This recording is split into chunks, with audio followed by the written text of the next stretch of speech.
Welcome everybody to the Chess Lab. So you read it from the title. This game was, well, that was brutal. This is part 2 of my recap of the last tournament I made. Let's just keep going. So I was playing with the black pieces, and my opponent opened with knight to f3. I think that's already an enough reason why this game ended the way it ended. But okay, jokes aside, bro, knight f3 is something that I have to check out, because here is the thing. Knight f3 is tricky, because people call this the Reti, some people call it the Zukertort, but in reality, knight f3 is nothing. In reality, even c4 is nothing. It's not really the English.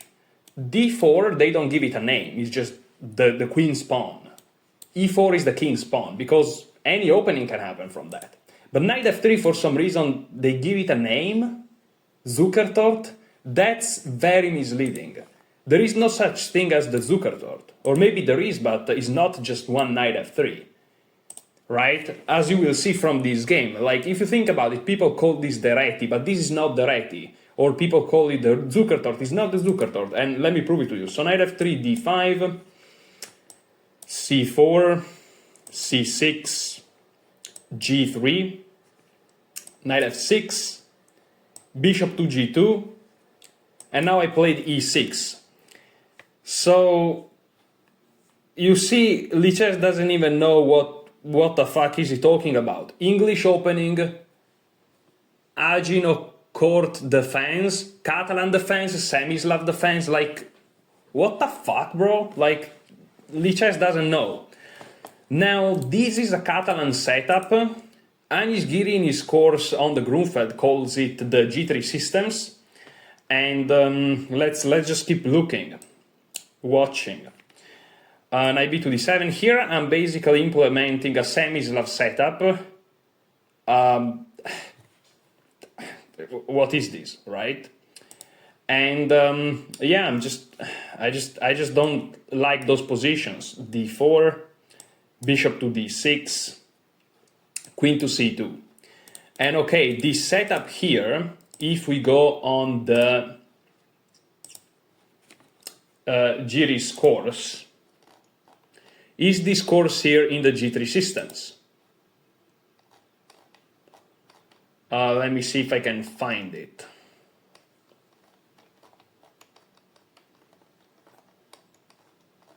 It's a lot of variations. I don't think that's it. Maybe it's this one here. No, it's not. Or maybe it is. No. Maybe it's this one here. Could be this one here. Yeah. So, if you ignore the moves by black here, and if you just look at white moves,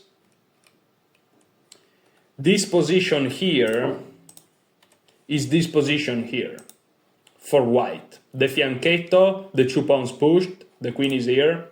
The fianchetto, the 2 pawns pushed, the queen is here. This is not the Reti. This is called the G3 systems, okay? And when we reach this position after castle from black, but again, these moves are different from my moves, because this is Giri's repertoire, he says this is a major tabia. C takes d5 is covered via the C takes d5 move order, but all the other moves are covered in chapter 20, which is this chapter here. And here knight b to d2, right? And this is a completely different repertoire. So I'm gonna study this chapter, of course, in these days, because I have to be prepared against this. Because you have to understand that against knight f3, the move, which again can lead to a lot of things, like I haven't won in years against knight f3. Like, all my opponents have to do to like win or make sure they don't lose against me is to play one knight f3. Which is like, I know it's a crazy statement, but statistically, if we look at past data, it's 100% true. As crazy as it may sound, like, I haven't won against knight f3 in years over the board. And they play knight f3 basically every tournament. Like, it's crazy. It's just crazy. And you may say, but of course you don't, the result of the game is not influenced by knight f3. You're gonna make a tactical mistake at some point. And my answer is yes, of course, thank you very much, thank you, you're a genius. But why did I make a tactical mistake? Because you will see in this game, I made a mistake at some point, but why? Why did I do it? I did it because I was very low on time, and I spent all the game defending, which is very difficult to do for humans. There are people who say, I don't like to defend. Bro, no one likes to defend. There is no such thing as liking to defend. It's against nature to just stay passive in defense all the time. And this is what I had to do in the game. So you make a tactical mistake sometimes because you collapse you stayed under a tremendous amount of pressure. So the question becomes, why did I stay under a tremendous amount of pressure? Well, because I didn't really find myself comfortable, also confident, in positions that resulted. Why? Because I don't know what to do against these openings. Why? Because they start with knight f3, which is a very flexible move that I don't really know how to face just yet. So yeah, the reason why I lost is actually knight f3. Like, if you really want to bring it up to the original cause, technically, of course, you make a tactical mistake. Like, obviously, but you make tactical mistakes every game. Why? So that I can never win against knight f3. Is it a coincidence, bro? Like, not really. So anyways, it pisses me off. Queen to c2, castle, rook to d1, queen e7. There is a variation here which I saw, because, okay, here, of course, rook d1. Here the problem is this light square bishop. That's why I kind of like this Anish Giri suggestion here. As you can see, the light square bishop here is not blocked. This is a Grunfeld course, and so the bishop goes in fianchetto usually with d5. And I really like this because you're under no obligation of pushing the e-pawn, and so this bishop is never really truly a problem because it's at least open on one diagonal. It's no worse than this one, so that's good. So I'm definitely going to study this chapter and these things, and that's an improvement already. But yeah, it's just very difficult to study these things. So anyways, here I played queen e7, so let's put it at main line. But I calculated d takes c4, which maybe it's possible, maybe it's not. Yeah, it's probably not good. But after queen takes c4, which may be wrong, everything may be wrong, I saw this, e5, takes with the bishop, right? And after knight takes, the queen hangs, but also this queen hangs. And so, well, here, of course, I take here, and after the check, the position is whatever it is. But I'm sure this variation is wrong. Oops. Queen takes, bishop takes, of course, knight takes loses the game. Because now bishop takes actually loses the queen, and there is no knight takes. You have to take with the bishop, so then if he takes, the queen hangs. But here, yeah, here he can take, and this is better for white. I saw this, and I didn't like this endgame too much, because he has the bishop pair with an open position, and he has a 2 against 3, which he can create a pawn majority attack. I didn't like this. My knight, I saw that he had no real squares, and the engine agrees this is slightly better for white, but is a clear slightly better for white. But even better here is to play queen c2, apparently. The queen is still under attack. This knight is maybe a little bit, you know, flying. Queen c7 is the best move according to the engine for some reasons, running into this. Yeah, bishop f4 already, like, what are we doing? You know? Why do you have to reach this position on move 13? When there are, like, theoretical ways to make draws and stuff and play much more actively. That's absolutely retarded. So, yeah, let's see here. I want to keep the engine open to see how bad this was. So this is not that bad. So queen e7 is fine, because here is the thing. I don't care what the engine says. Of course, I want to see what he says to know objectively what this position is about. You know, it's I have to objectively know what's going on. Like, truth is important to know. However, I'm aware that it doesn't matter. Because when you're playing over the board, this is shit. Because this bishop is locked in. And that's a problem. So queen to e7.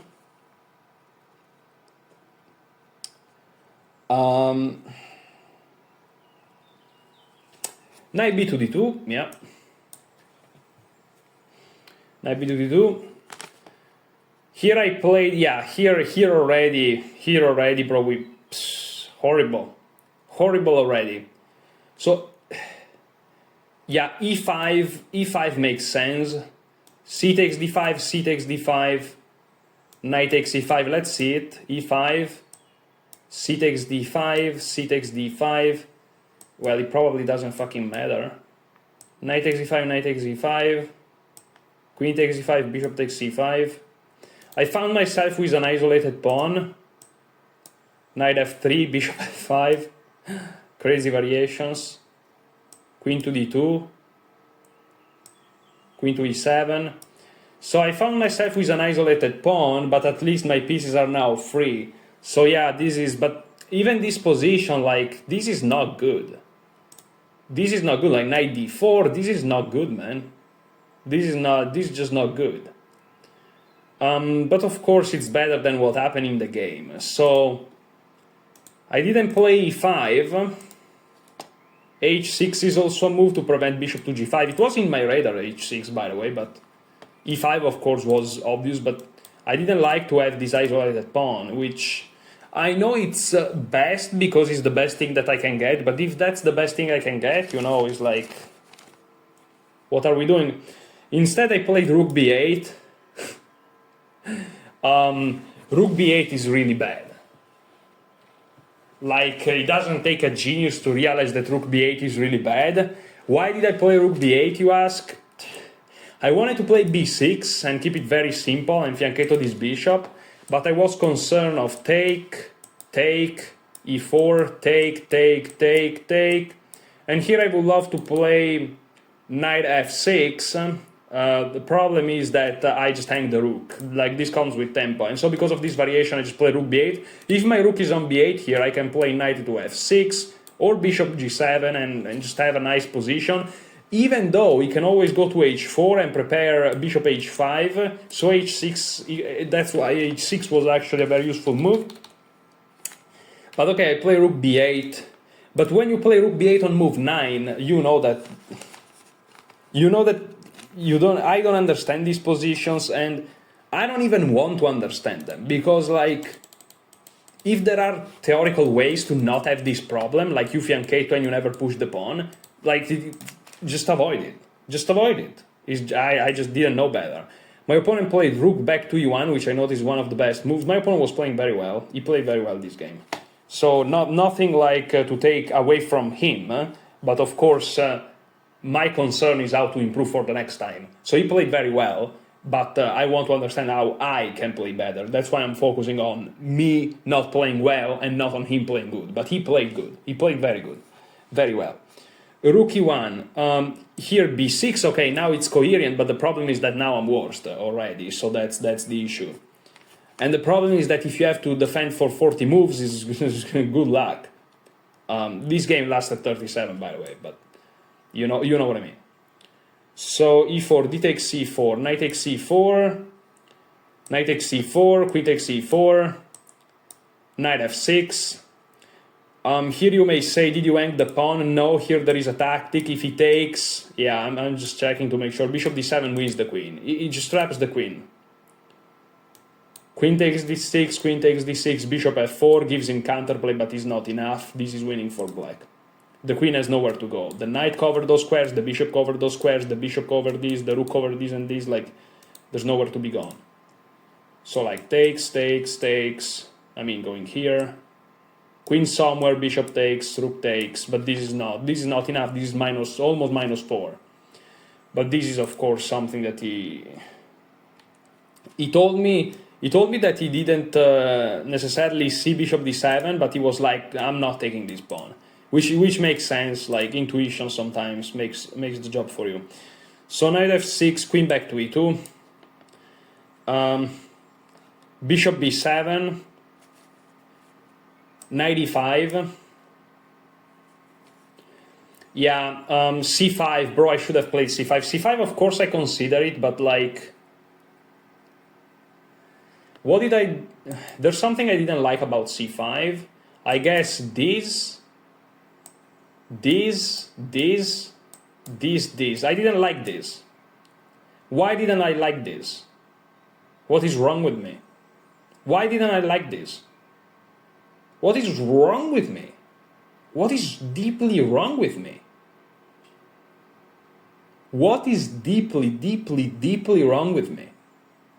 Well, I didn't like this because yes, the bishop pair, there are ideas like bishop g5, this bishop is annoying here, and I just didn't like that.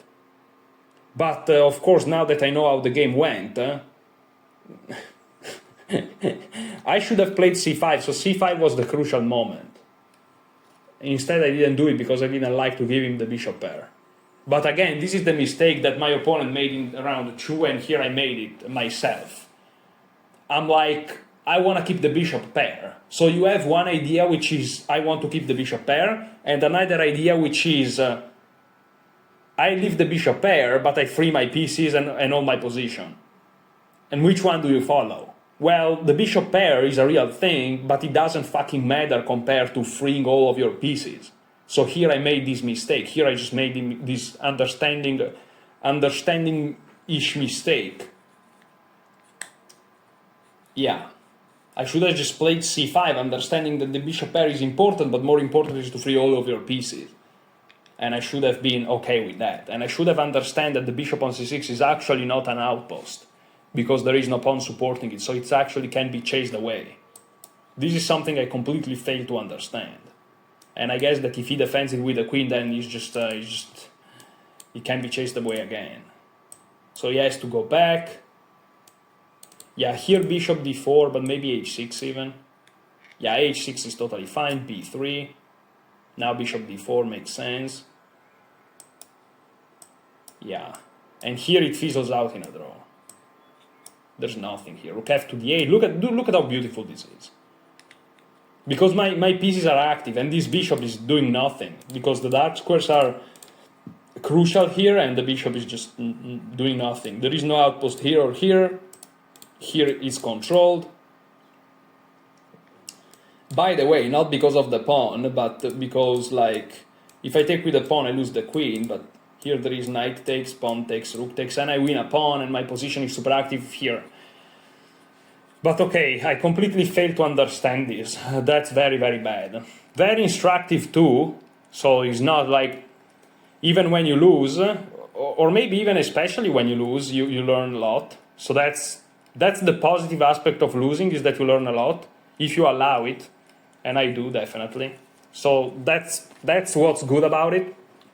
But of course it's sad. It's still sad. You can learn how much you want, but it's still sad to lose. 95 was in the game, so 95. Here I play queen c7 instead, but now as you can see, my position remains cramped. And again, my opponent playing very, very well. He plays some very, very annoying moves. Bishop f4, very, very good, very annoying. Because I have problems on this whole diagonal, I have to be very, very careful. Knight d7 was best, of course I consider it, but I didn't want to leave my kings too much exposed. Again, seeing ghosts. But it's fine, let's just go with the game. c5, I want to keep this video relatively short. It's gonna still be probably, I don't know, an hour or something. But I have to study a lot today, many things. Not just chess, many things, so... Yeah, here taking with the b-pawn is best. In the analysis, my opponent suggested this move, and he was like, I briefly looked at it, but now that I'm looking at it, it may be good. And I'm like, yeah, you're right. And I didn't even consider it in the game, just not even for a second. But now that it makes a lot of sense, when he mentioned it, it made a lot of sense. I don't know why I didn't consider it. It makes a lot of sense. I don't know. So here there are tactical issues. If I take like that, there are like forks, so I cannot do that. Yeah, it's problematic. So I took with the queen. Taking with the pawn is best, but I took with the queen. And again, you know, the engine of course shows that there is always a move that it's okay, but again, it's always only a move. Like for example, here it was c5, not here, I guess. Here it was c5, but if you don't play c5, which is not the easiest move to play in the world, you have to understand many things, then you're not okay. So if you play positions where only one move is fine and the other moves are bad, like really bad, clearly, like queen c7 is clearly worse to c5, is not good, because think about it. I played the second best move in the position. So in like percentage sense, if this makes sense, hopefully you understand what I'm trying to say, it's a good move. The problem is it's not objectively good. So if you find yourself in positions where if you play the second best move, or even the third for that matter, you are worst, that's not a good position to be in. Because you are a human. And unless you think you're Magnus Carlsen, you will eventually make a mistake. It just so happened that I made it immediately, but... Okay, rook a to d1, very, very good move. Here I took, bishop takes g2. Here I was considering moves like rook to d6 and crazy shit like that, but yeah, I guess they don't work. Okay. Because there are discoveries, whatever. King takes g2 is just very safe, very good. Rook b to c8. I'm happy to see that this is good. If he plays rook takes d6 here, this doesn't work because I can always check first and then take the knight. This is very important. So rook takes d6 doesn't work. I looked at knight takes f7 for a while because that looks scary. Yeah, I just realized right now that there is this. No, here there is this. Here it doesn't work. Yeah, and then I take the knight. It's later than maybe knight takes f7 is a problem. Not here, because of just bishop takes. So rook b to 6. Queen to f... wait a second. Oh yeah, queen to f3. And bishop takes e5. No, okay, so here I was seeing ghosts. Here I was seeing knight takes f7, but here of course you don't take this. No, but I didn't play rook b to c8. I played rook b to d8. What did I play here? Yeah, no, I played rook b to d8. Yeah, I played rook b to d8. Yeah. Yeah, because here knight takes, rook takes, okay, now is rook takes, queen takes, and here I calculated bishop c7 and I'm fine. Yeah, bishop e7 may be even slightly preferable, but bishop c7 and I'm fine. Yeah, that was a good calculation. b4, I think I saw b4 too, which is funny enough. That's crazy. Okay, but it was okay. So he didn't play that correctly. Knight b to d8, rook b to d8. There is no knight takes f2. Let me click this button, or I'll disappear into absolute obscurity. Rook b to d8. He played queen to f3. Here I captured. I'm happy to see this is the best move. I have no idea why that would be, but. If he takes here, of course he loses because the rook is overworked. If he takes here, I guess I can take the pawn. Yeah, and I can get away with it. So he takes here, which is only move. Well, rook takes, bishop takes. And here, yeah, here I was afraid. I should have taken. Queen takes f4, bishop takes, g takes, queen takes. Queen d5, and this is a draw. It's very scary, and me and my opponent were like, there is this. The problem is that I can always check back and all things like this. And I can probably find ways to... And if he goes here, I have this, yeah. What if he goes back, though? Oh, you go rook c8, of course. So if he tries to, like, do some things like this, he is the one getting mated. Yeah, that's the way you defend. There are other moves though. There are other moves. Oh, queen d4, of course. Queen d4, of course. Unreal. So many good moves. Queen g5, but the problem is that now he's no longer doing this. That's the issue. Queen h6, Queen g7. Yeah, if I'm looking at these dark squares, that's more than enough. Queen h4, trying to keep it going. Rook d4, there's absolutely nothing. Rook e4, Rook d1. Can you just take? What if you just take? Oh, taking is not good. Holy smokes. Check here. Queen takes b2. Yeah, because there is nothing here. This is insane, by the way.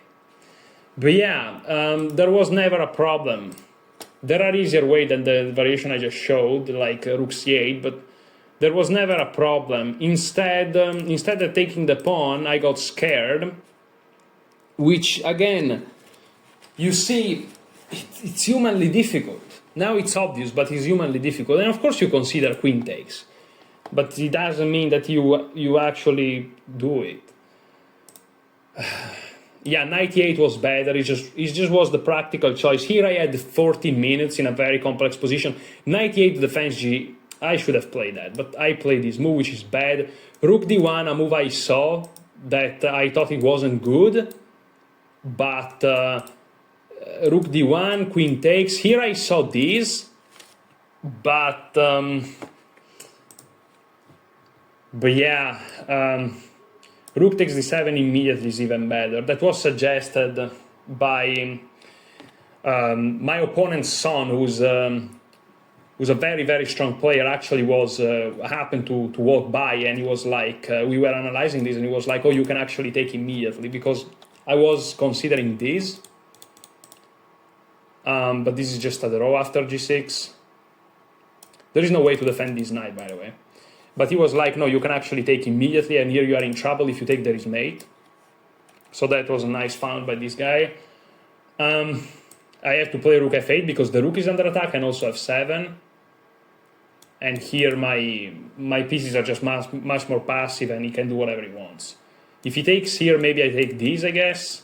So b3, and now I'm in trouble, because his pieces, again, are super active, and these just massive weaknesses. So, okay, rook d1 would have probably sealed the deal immediately, but for some reasons, I guess that after rook to d1, he missed rook takes d7, which I also did, and probably also thought that maybe he had to do something like that, but he was like, maybe I'm missing something or stuff like that. So he instead played, oh yeah, he played bishop f3. Bishop c3. I remember it. I don't see it here on the freaking spreadsheet here, on the move sheet. 23. Here we go. Bishop c3, yeah. Again, queen takes c4, rook d1, queen c7, and there is no way to attack this knight more. But I leave, like, look at that. Like, a5. Like, I understand that I don't lose the knight and I want a pawn, but like, I can't never move. Like, I can't never move. If I move this rook, I lose the knight. If I move the knight, I lose the rook. I can never do nothing. You know, like, a human will never do this. I understand what the engine is saying, and I considered it, and I'm like, theoretically, there's nothing wrong with that, but I couldn't do it. Also consider the time. Here, after bishop c3, I play knight f8 with 10 minutes. Why? Because I had to think during this middle game. That's the problem. Even if the position now it's fine, now I don't have time. So I gave away another type of advantage. You know, my opponent converted the advantage from pressuring me, which is an actual advantage, to now I don't have a lot of time. Even though the position is fine.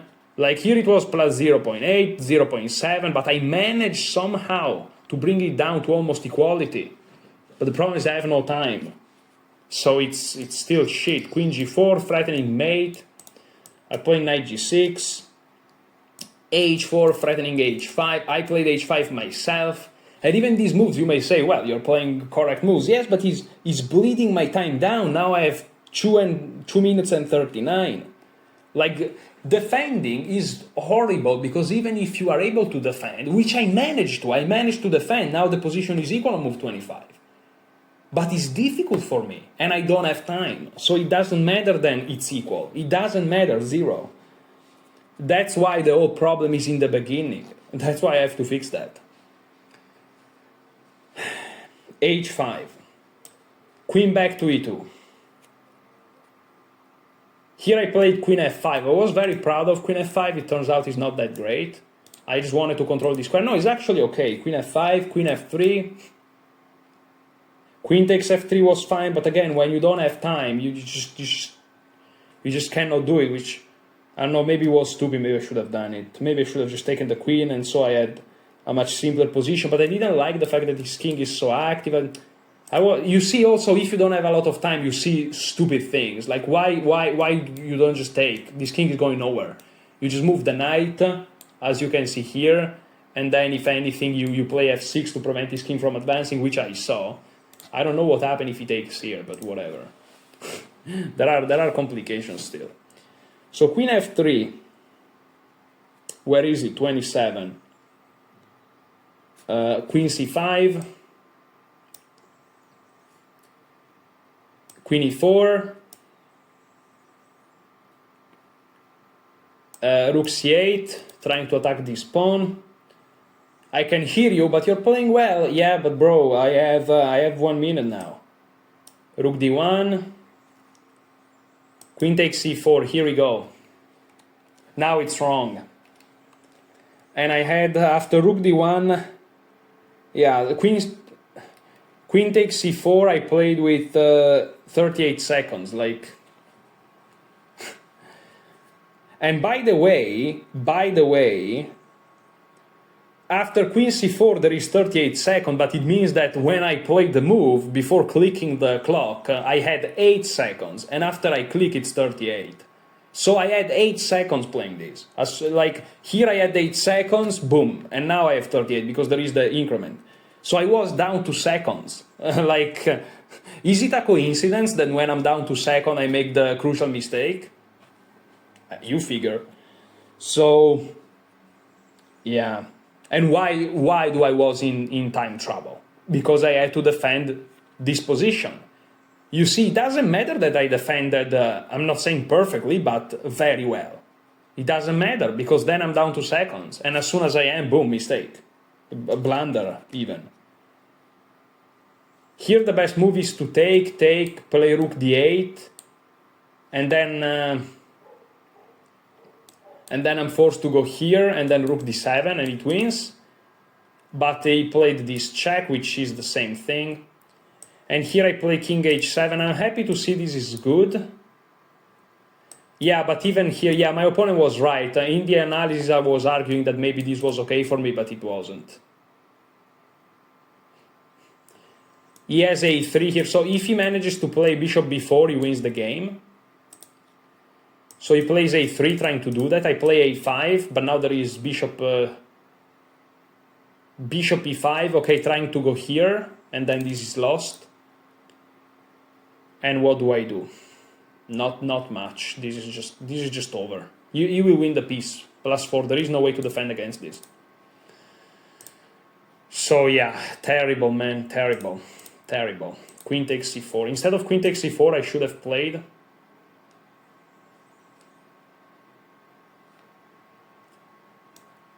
even A5, just to prevent this move. A5 is probably a human move that I could have played. And this was still better for him, but not completely losing. This is just over.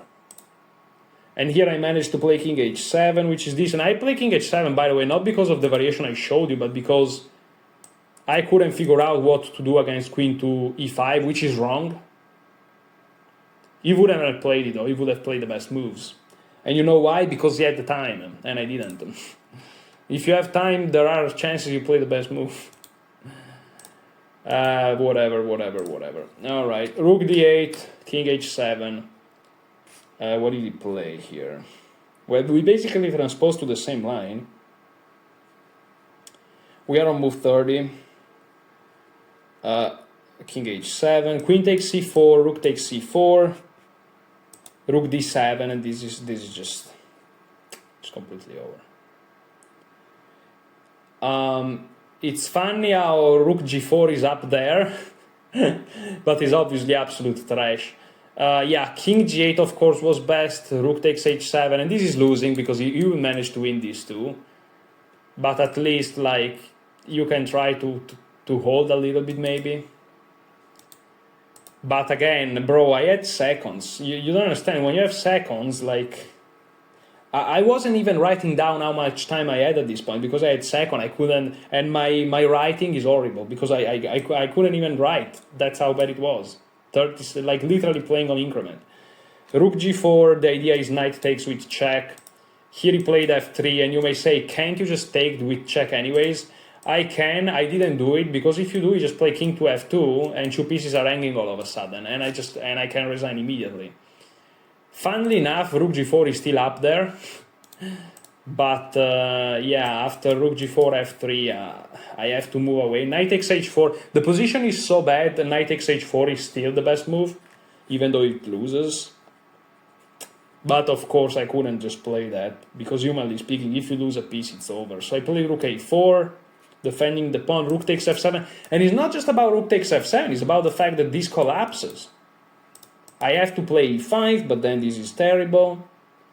He played a3, another very precise move. Here he's threatening to play bishop b4, and the rook is trapped, and then he plays b3. And here, for example, if I want to prevent bishop b4 and I play something like a5, well, then this is weak. Yeah, rook b7. There are always problems. Now this is weak, and I cannot defend, because rook here, of course, is impossible. So nothing works here. So e5, a3, very, very good move. I try knight to h8. He played rook f5 though, and this is just over. I tried this, he captured, and you may look at this position and be like, you're just down a pawn, but the problem is my knight is the worst piece ever, and he will win. So here if I play knight f7, this doesn't work. Rook e7, I have to defend the knight. Check. Oh, there is no checkmate. Oh, but there is this. Yeah. If I move the knight, I get mated. Yeah, I think I saw it actually, yeah. So instead of this, I play king g8. But as soon as I played it, I'm like, I resign. And we shook hands. Because of course now there is this, and I just lose the knight. Like the king g8 was just... I resign immediately. So that was it. I lost this game. Now this was the highest rated opponent I faced the tournament, which was lower rated than me, but he was playing very well. And I was playing trash. Not on the board. On the board I played decent. I played a decent middle game. Like I found a lot of defensive moves. I managed to equalize it, which was difficult to do. Against precise moves, it was difficult to do. I could have made much terrible moves here and lose it immediately, before move 20, easily.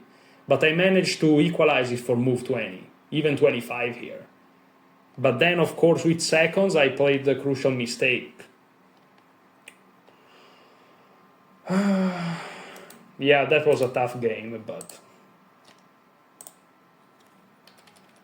And apart from knight f3, I can still learn a lot, right? The concept of simplifying if you don't have a lot of time, and many endgames are just equal in the end of the day. Yeah. Here, just playing a normal move like knight e8 is much more sensible when you don't have a lot of time, which is something very smart that my opponent said after the game, which is absolutely true. And I also thought it during the game. The problem is I already played it. Yeah, and here these moves are correct and all that. Like here, just take the queen. I don't know why you wouldn't. I don't know why you wouldn't. But okay, you know, it happens. Whew. Now I probably disappeared, didn't I? But at least you kept hearing what I was saying. Yeah, here is just over. So Yeah, not a nice game. I'll have to prepare. I'll have to prepare very well. Okay, let's go to game number 4. This is a little bit weird. My opponent, I'm rated 1929 FIDE, at the time of the game at least, and well, even now. And my opponent is rated 1600 something. So much lower rated. After you lose, of course, you go against other people that have lost at least a game. So much lower rated, not necessarily playing the best tournament of his life, not even the worst.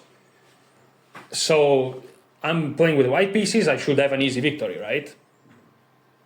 Yeah, you wish. So e4, e5, knight f3, knight c6, knight c3, knight f6, d4, the 4-knight Scotch. I love this. This is my opening. I studied it quite a bit. He takes, I take, bishop b4, we go into the main line.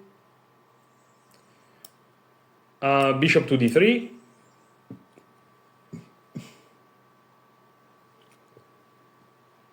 d5, takes.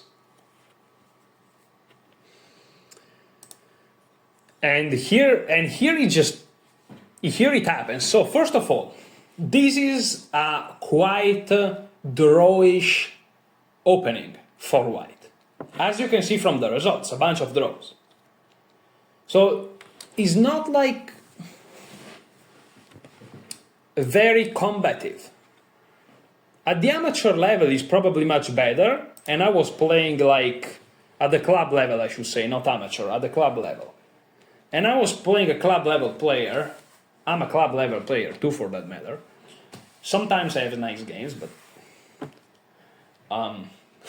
you know, especially after the last game, whatever. So maybe it's fine, but here he didn't take, he took here.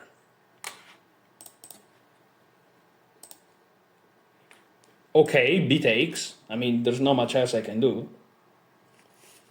And here he plays queen e7.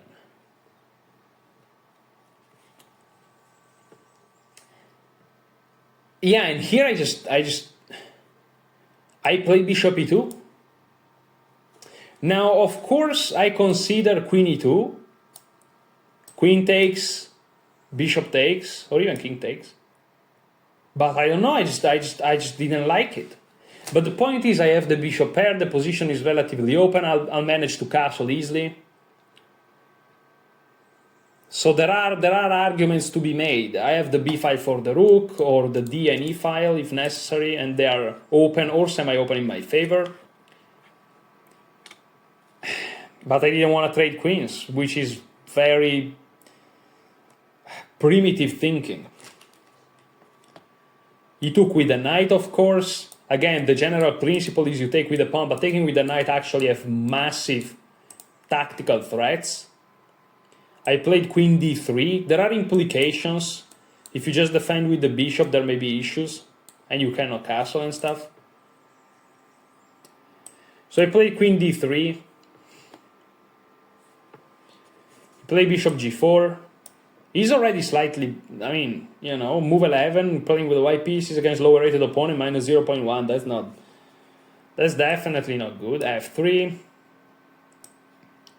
Bishop h5 maybe, but bishop e6, okay. Here I should have just castled, but if I castle, then he checked me and wins this pawn, which is fine, it's still equal. I played c4 though. Knight b4, but he plays here. Yeah, here I was looking at this position and I'm like, am I in trouble? But then I found bishop a3. And the fact that this was lucky, that I had it, I didn't saw that. I didn't saw knight b6, which is obvious. Like, unbelievable. But okay, bishop a3, and somehow I survive. Queen g5, but he checked me, and he will win the pawn. I play g3, queen takes. And here, okay, long castle is what the engine suggests, simply allowing a very simple queen takes a2. But, okay, here I just took. I took, he took with the knight, I took, bishop c5 I consider, it turns out is best, but I just took, and this is just equal. Here I long castle, And it's equal, but he has to be careful. I know that you may be misled by the evaluation, but if he takes, like, I'm threatening this, and this is scary. He cannot castle because of this bishop. Like, this looks scary. He cannot long castle because of the rook. You know? If he takes, for example, he loses. At least I calculated he loses. Check. He only has one move, but now I have f4, threatening f5, winning the bishop. He plays g6, but I play g4. He plays rook d8, trying to trade rooks. I play f5. Of course, if I take, that would be a blunder, or at least, yeah, it would be a blunder, because he loses the advantage, because now he can just move. Or take. But here I push. Takes, of course I don't take with the rook, because then the bishop is not pinned anymore, I take with the king. And he loses the bishop. Takes, and the bishop is gone. So I don't take the rook. If he takes, I take with the king. I don't move this rook from the d file. I don't allow his king to move from the e file, and he just loses. So he has to be slightly careful. And even if he plays other random moves, like this always wins, because it's the same thing. So he really has to be extremely careful, but the problem is that the moves are not super difficult to find. And all he has to do is to play either bishop e6 or rook to d8. Because with this move order, he doesn't lose tempi, and then it's fine. He plays rook d8, which is the move I expected, very logical. Rook h to e1 with check, bishop back to e6. And now the difference is that if I play... Here I play bishop to c5 to go after this pawn. And if we trade these two pawns, by the way... I know it's pinned, but theoretically, this is just a draw, because he's up a pawn, but these are like double pawns, there's nothing to be done. My rooks are slightly more active, so it's completely equal. But if I try to play for f4, he just takes. And if I take with the rook, then it's no longer pinned, which I would have taken with the rook, by the way. But if I take with the king, well, now he can just move the king. That's the point. So, okay, in the game he played bishop e6, I played bishop e6, I played bishop c5, he captured, I took with the rook. Yeah, he says that taking with the king is better, but I took with the rook because I wanted this king to stay like that. Rook takes d1. He played a6, and he offered me the draw, he asked me the draw. I accepted immediately, because in the end of the day he's the one up a pawn. So, but why did he do that? Bishop takes a2, the engine favorite, bishop takes a7, opposite color bishop. My pieces are slightly more active. The pawn advantage he has is a double isolated pawn in front of mine, so it's not even passed. Completely equal. Completely equal. The engine says minus 0.2, but is completely equal. A6. Withdrew. Yeah, I would have probably played rook d4, because if he takes, there is this. And that's it. Bishop d5, I push. There's nothing. There's nothing. He may have some counterplay here, but it's never enough. So that was a good call by drawing. Of course, he was happy to draw because I'm much higher rated, but it's also a draw. Yeah.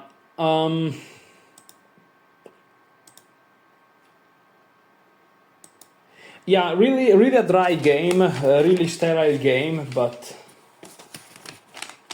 sometimes these are also games that happen in chess. So, okay, last game. I played d4. I was playing with the white pieces. Yes, here I was lucky because they gave me the white pieces 2 times in a row, so that was good. I played d4, my opponent played c5, I played c3, the Alapin. I didn't know here whether to play e4, d4, or even maybe f4. But I'm like, I already played 2 games with e4. I want to see what statistically is more likely to happen, because if they play c6, then I have to focus really a lot on the Caro-Kann, right? That was the second game in the previous video. But they play c5, so 3 games with white, Oh, I moved my camera, now I have to check where it is. It's still fine. Yeah, it's still fine, it's still fine. Okay, one game with e4 c6, one game with e4 e5, and one game with e4 c5. So are you saying that after e4, e5, c5, and c6 are the most common moves? I'm shocked. Yeah, there is also e6, but yeah, at the low levels they play this d5 thing. Yeah, the French is also, yeah, the French, they didn't play the French, but usually in my experience I noticed that the French and the Caro-Kann, it's basically the same frequency, almost. Yeah, I will say so. Here is like quite of a difference, but, and online I face more the French, but over the board I face the Caro-Kann quite often.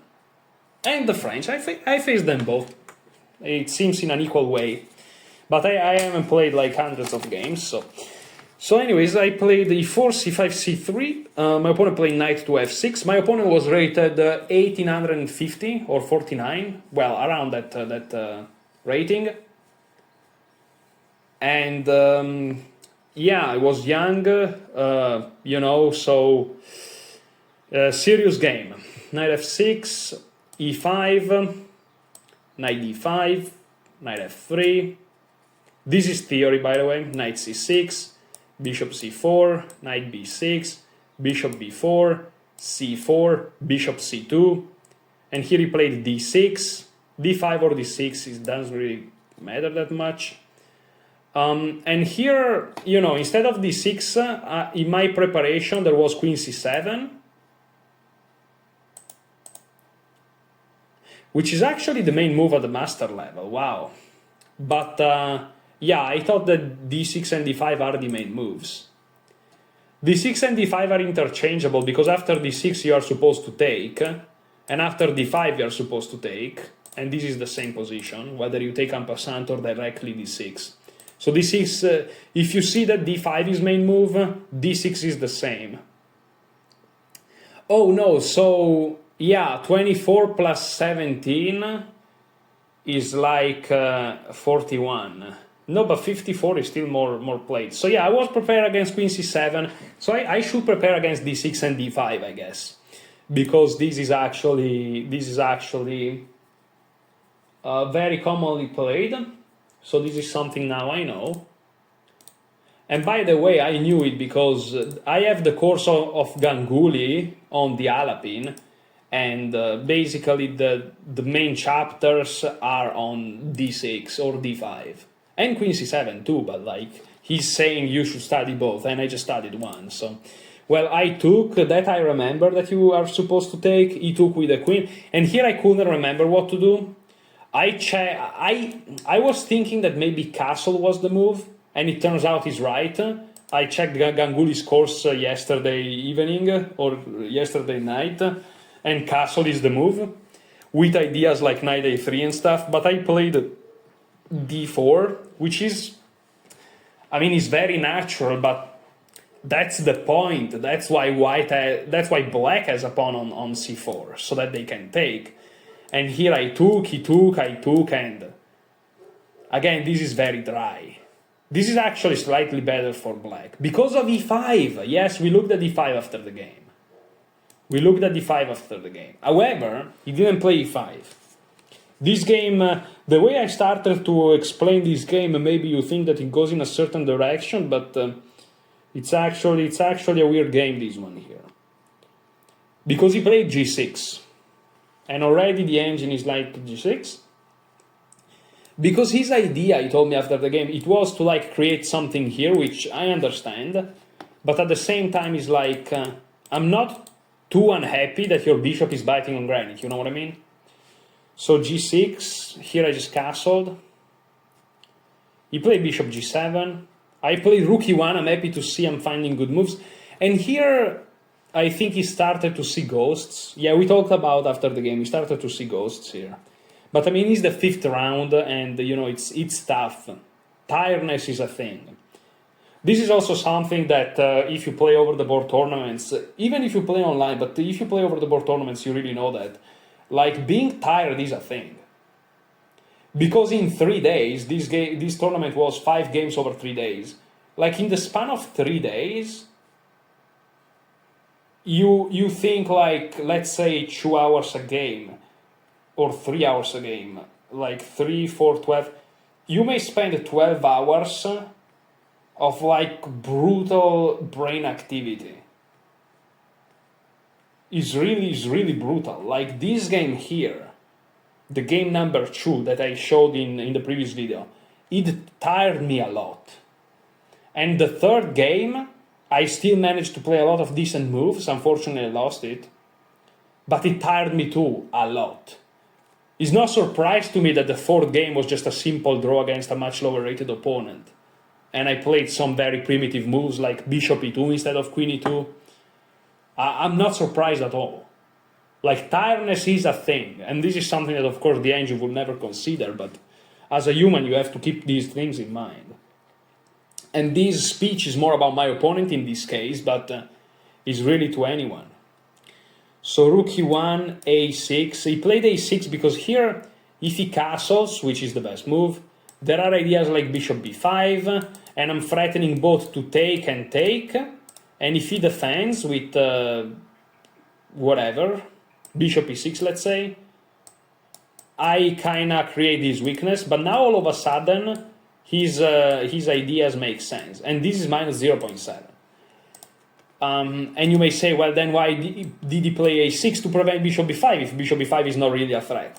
Because again, you start to see ghosts. And you may say, how can you see ghosts? Well, you are sitting there chill at home, but my opponent is in a tournament after thinking and brutally using his brain for like hours and hours and hours in the span of few days. Chess is brutal. Over the board chess is brutal, but that's why I played. That's why we played. Chess players played, because it's a real challenge. People wouldn't spend money and drive miles, or go with the train for miles, or go with the plane for miles. Like there were people from Ireland in this tournament. We wouldn't do it if it wasn't something that really challenges us. So yeah, one of the most challenging thing you can do is to play an over-the-board tournament. Playing it seriously though, because of course you can go there and blitz out moves, but playing a serious tournament when you have goals and stuff, over-the-board chess tournament with a long time frame, like standard classical time frame, like 90 minutes with increment, that's one of the most brutal thing you can do. Really, really, really tough. But it's very nice, of course. So, okay, here I play bishop to e4. I'm trying to put some pressure. It's crazy how, yeah, the position is better for black, but again, you have to find some very precise moves.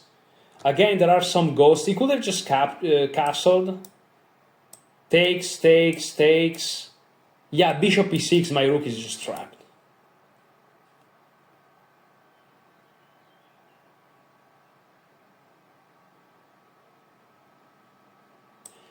Knight to d4 to take the bishop. There is rook f to d8. Look at this. And if I take, checkmate. Yeah.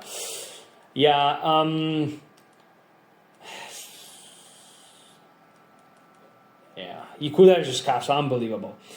So, anyways, yeah, this one I didn't thought it was possible to just castle, but it turns out it is. He played bishop e6 anyways to defend. Which makes sense. Bishop e6 may look ugly to some of you, but is actually a typical move. There is a game in Bobby Fischer, My 60 Memorable Games, where his opponent plays the dragon. It's different from this position. It's relatively similar but different. And one of the main moves in some positions is actually bishop e6. So you go figure. So bishop e6. Yeah, here I could have taken and just go bishop to e3 and stuff, but which was very simple. But again, I was tired too. I was lucky my opponent was more, I guess, but I was tired too. Knight b to d2 I played. He castled finally. I play knight to b3. I'm trying to go to c5 and create some annoyances. And okay, here bishop d5 to trade pieces is good. But my opponent played rook to c8.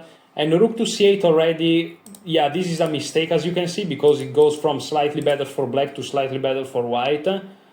And the reason is, okay, there is bishop takes, and if he takes with the rook, there may be some annoying moves like that, so it's really suggested to take with the b pawn, after which, of course, like, it's clear that that white has a decent position, but knight c5 immediately, second best move, this is what I played. Attacks the bishop, and it threatens to ruin the structure in a way that this time is meaningful, but it also just attacks the pawn. And, yeah. Bishop d5 was the best move.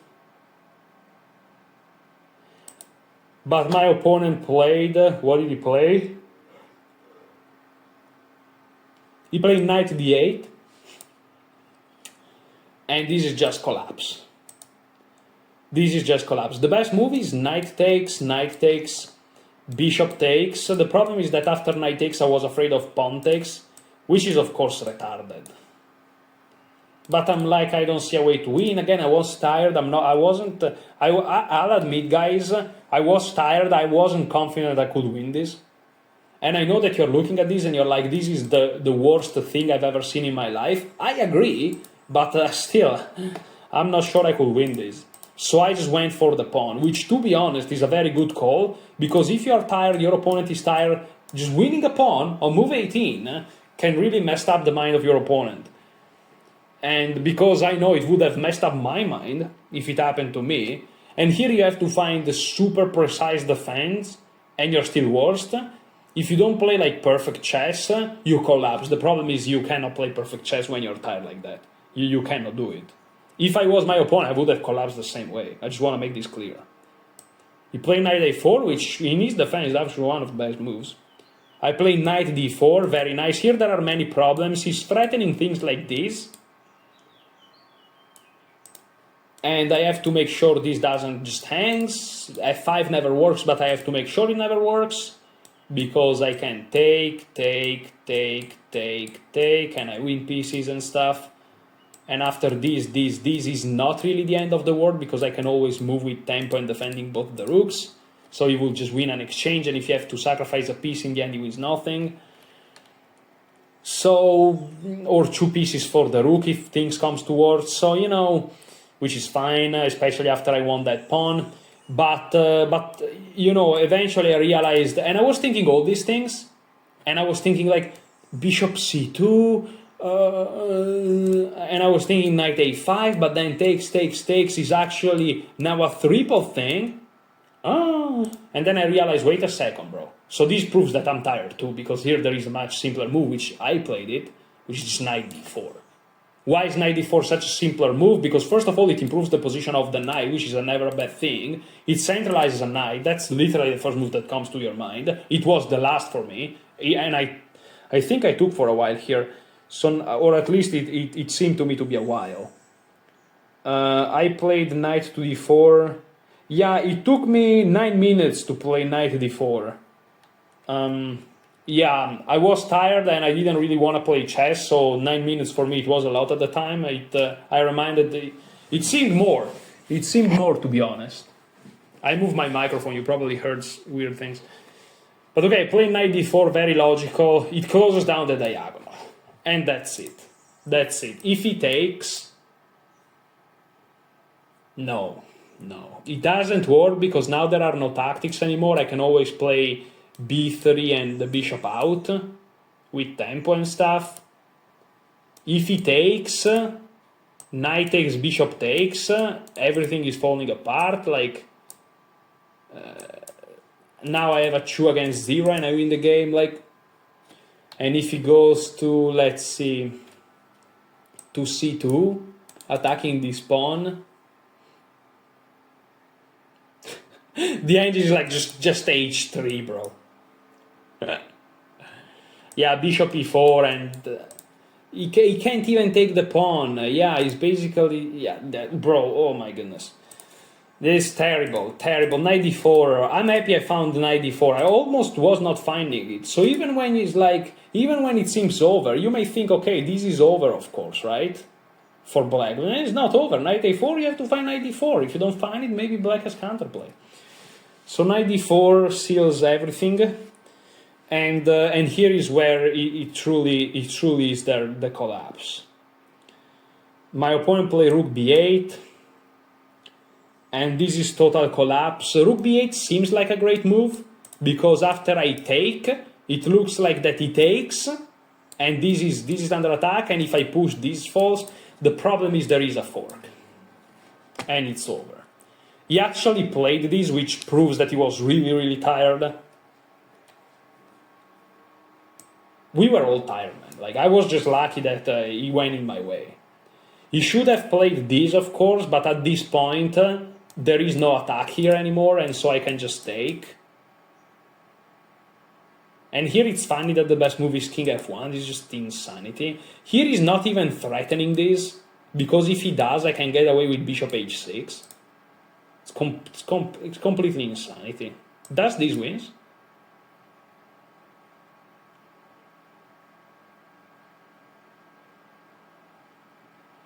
It probably does, but there are some tactics. Knight takes b2, bishop takes, rook d2. Yeah, attacking here and here. There are some complications. I have to be careful. So, definitely taking with the other rook was more resilient, but he took with this rook. I played knight c6, and here a total collapse. Total collapse. He tried to keep the rook on the b file because he's like, okay, I'm gonna lose an exchange, but I want to at least keep the rooks on the d file. So he played rook d to c8. The problem is that this loses a pawn even more. Here I just immediately took on e7, and as soon as he played it, he realized like these are moves that you play when you're tired. And like, yeah, I hope my opponent doesn't put too much weight on this game, because this game just happens. It's just the life of a chess player. So okay, here he resigned because now I start to be up how many points? How many pawns? I'm up 2 pawns, but not only that, after king f8 takes, he no longer has this pressure. And now bishop c2 works, look at that. Now it just does work because the king is on the dark square. And so knight takes, pawn takes, bishop takes, this is a 4, but check. Yeah, king e7, and here I can play rook takes c6, sacrificing, and just move. And I'm up a piece. I'm up a piece because I already won the exchange. And so if he sacrifices a piece to win the exchange, but I already did, we both win the exchange, so nothing really happens. But I'm already up a piece, and so he loses the sacrifice piece. This is something that I didn't even realize during the game, but yeah, he resigned here. Because his whole main source of counterplay is maybe winning an exchange for 2 pieces, but I'm winning the exchange here, so it never works. And if he doesn't have counterplay, I'm just up 2 pawns. And I will win this too, by the way, because this is super weak, and his knight is just randomly on a4. Yeah, so again, if you didn't stay until the end in yesterday's video, that's fine. This is my rating change. This is per round, +5, +7.8, -11, -7, +7.8. This is the calculation. I made this with FIDE rating calculator. You know, you can go FIDE ELO calculator, you go here.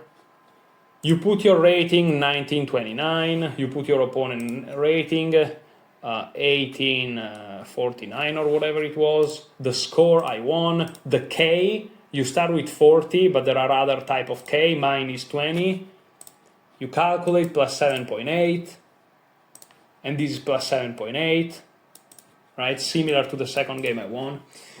And yeah, this was the loss, which of course is -11, this was the draw, but against a much lower rated opponent, so -7, more than the first win, which is that's nice, and plus 2.6. So I'm 1929.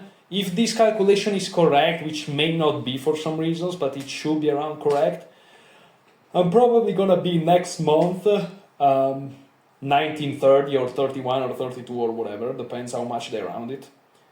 And nothing. I'm happy because before going into this tournament, let's look at the tournament. Let's look at the scoring and all that. This is the final standings. I ended up 8th or 3rd, 4.5, 4 and 3.5. So in terms of points, I was 3rd with other people. And yeah, I was very afraid because if you look at the participants in the beginning and you order by ELO, I was 3rd up there, but all these people are strong. I almost lost to this guy in a previous tournament, and he's like number 29, and I'm number 3rd. Like, that's crazy. I was completely lost against this guy in a previous tournament, but then thankfully blundered and I managed to win. But I was completely lost. So number 35 of a tournament when you are number 3 can crush you. Like, I was very scared to go into this because if number 35 can crush you, then it means that but he is at least on paper much lower rated than you. In reality, he's not, obviously, but on paper. Well, it means on paper you can lose a bunch of points. But thankfully, I managed to have some very nice wins against 1850 around that, and against another 1850 around that. So these were like 7 points, basically almost 16 points. That saved me. Also another win, 5 points. So basically 20 points up, and then I lost those 18. And I managed to have a positive score. My goal entering this tournament was, unironically, if we looked at myself,